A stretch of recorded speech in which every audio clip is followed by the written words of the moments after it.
jagung yaitu 513.000.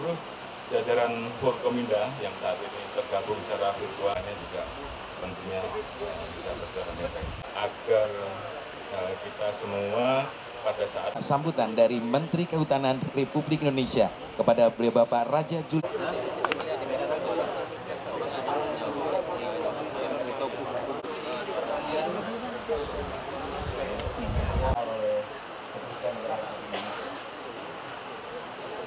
Tidak berlebihan, kita naikin. Rasanya kita tidak. Ibu Ketua Komisi 4 DPR RI, Bapak Menteri Pertanian, Bapak Menteri Kehutanan, Kecamatan Lembah Selawah di wilayah Banda Aceh, Kabupaten Aceh Besar. Pada kegiatan ini kami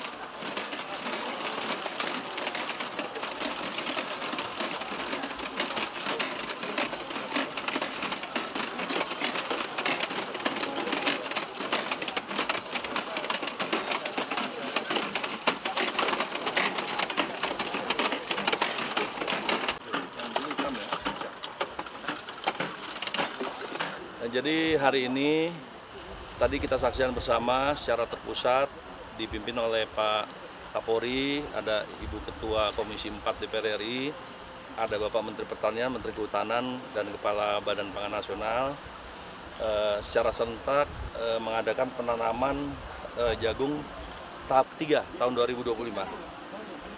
Tepatnya kalau kita dilaksanakan di Desa Sukadamai, Kecamatan Lembah Selawah, wilayah Aceh. Jadi ini milik kelompok tani Palapa KM 66 dari seluruh total 54 kelompok tani di seluruh jajaran Polda Aceh. Jadi ini serentak dari terpusat di Gerobokan sampai dengan ke Polres-Polres jajaran di seluruh Indonesia. Penanaman ini menggunakan benih jenis maksi dari dukungan Dinas Pertanian Aceh Besar yang adaptif terhadap perubahan cuaca dan mampu meningkatkan hasil secara optimal. Nah, kemudian penanaman ini juga tadi di perhutanan sosial ya. Dan kita tahu bahwa hutan di Aceh sangat luas, namun tidak semuanya bisa ditanami hasil verifikasi dengan kesatuan pemangku hutan, pengelolaan hutan. Jadi hanya bisa dikelola 141,7 hektar karena banyak hutan-hutan kita ini masih kondisi geografisnya sangat sulit.